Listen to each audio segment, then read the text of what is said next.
如果不是谭维维在节目中直言接受不了宋亚轩的长大，恐怕很多人都会忘记，距离宋亚轩与谭维维的初次合作已经过去了7年之久。那个拥抱时身高只到谭维维肩膀的小豆丁，一转眼已经比谭维维都要高出大半个脑袋，他却依然像小时候一样，带着见到偶像时腼腆的笑容，言语之间满满的都是害羞和喜悦。就连古巨基都忍住了整蛊小宋的冲动，假装摄影师借着镜头和宋亚轩交流，问的问题却是亲人一般的最近过得好不好。毕竟对于他们而言，小小的亚轩更像是自己亲手送向更大舞台的亲弟弟。随着《生生不息嘉年华》的开播，谭维维、古巨基、宋亚轩再次相见。对于节目组来说，这档节目是一次大陆与台湾进行音乐交流的盛会，但是对于他们3人来讲，则是一场养成系最好的相遇。第一次相见时，宋亚轩12岁，只是一个热爱音乐但内向不爱说话的漂亮小孩，父母疼惜他的音乐天赋，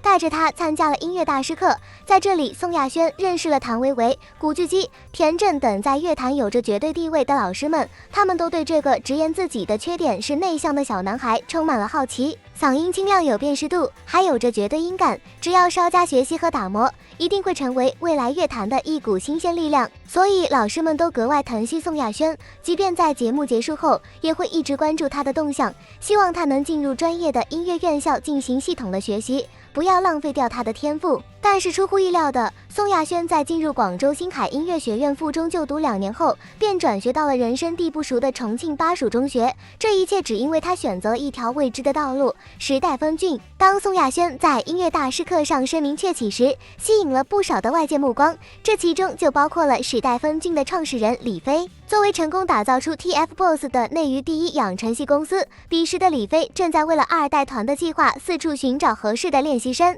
正巧外表出众还有着音乐基础的宋亚轩就进入了他的视线。毕竟对于娱乐公司来讲，主舞和 rapper 可以培养，但是好的主唱是可遇而不可求的。所以李飞在看到12岁的宋亚轩时，当机立断马上找到了小宋的父母，希望他们可以同意亚轩进入公司当练习生。对于未知的事情，轩爸轩妈并没有直接拒绝，而是询问了亚轩的意见。如果亚轩同意，父母也不会有太大的意见。年幼的小宋听不懂李飞的台风计划，也不明白练习生是什么，他只认为当练习生就要会唱歌跳舞，但是自己对舞蹈一窍不通，于是婉言拒绝了李飞。对此李飞并没有灰心，他带着 TFBOYS 的演唱会门票再次和亚轩商量，邀请他去看一看演唱会再做决定。这对于小宋来说可是巨大的诱惑，他坐在台下看着王俊凯、王源、易烊千玺在舞台上的表现，满心满眼都是好帅，我也要成为他们这样的人。于是宋亚轩自此便成为时代峰峻2代练习生其中的一员。进入时代峰峻的宋亚轩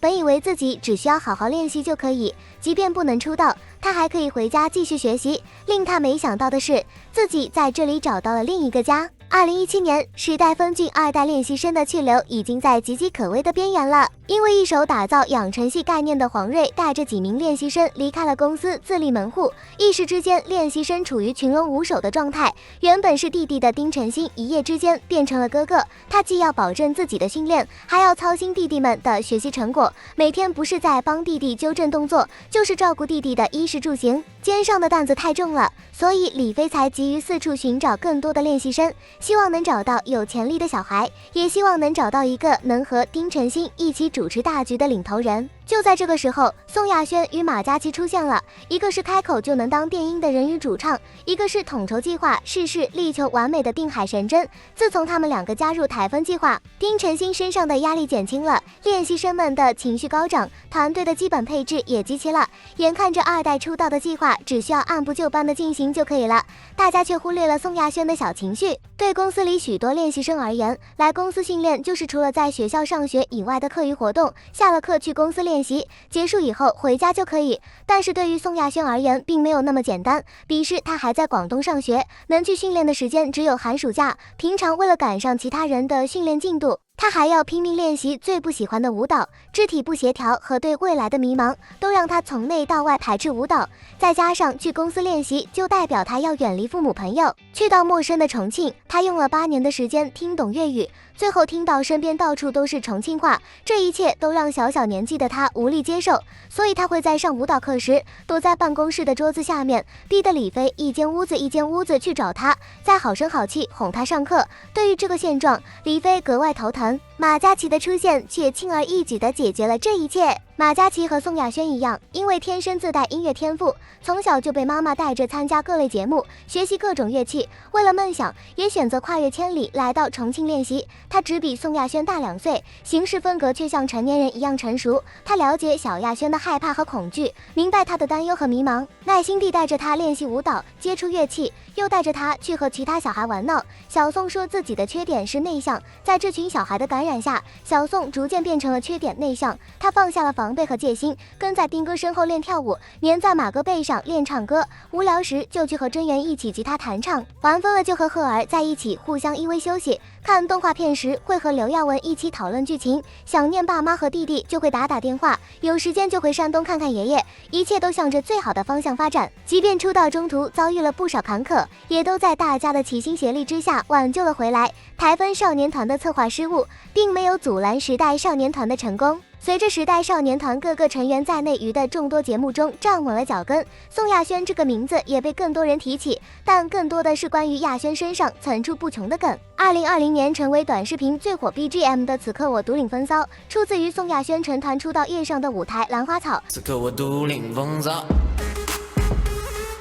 2021年的一支日不落漫步金星舞，又让宋亚轩成为了短视频出圈的王者。2022年成为王牌对王牌常驻嘉宾的小宋，靠着空灵嗓音演唱的《空城》，再次成为了最火 BGM 的拥有者。2023年就更不用提了，你哥哥老脆了 ，I love China 淋雨表情包都是含金量极高的破圈梗，他自己都会在节目上称自己是脆爷。这些梗也让不少不明真相的路人以为宋亚轩的主业就是梗王，结果亚轩在演唱会上的一首不枉才让吃瓜群众明白，粉丝图的不是他的精神状态，而是他唱歌真的有2把刷子。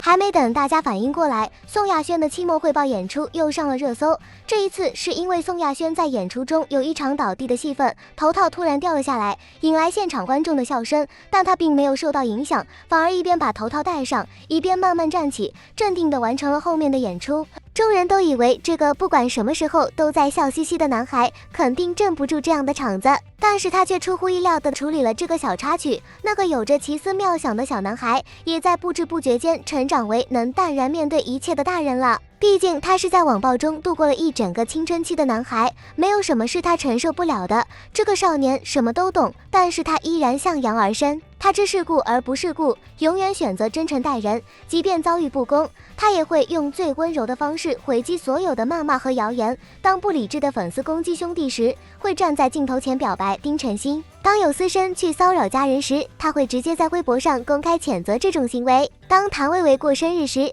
他会特地录制祝福视频，诉说自己作为小粉丝的爱意。正是因为他的单纯和善良，前辈们才会如此喜欢他，照顾他。他的未来也一定会像太阳一样光芒万丈。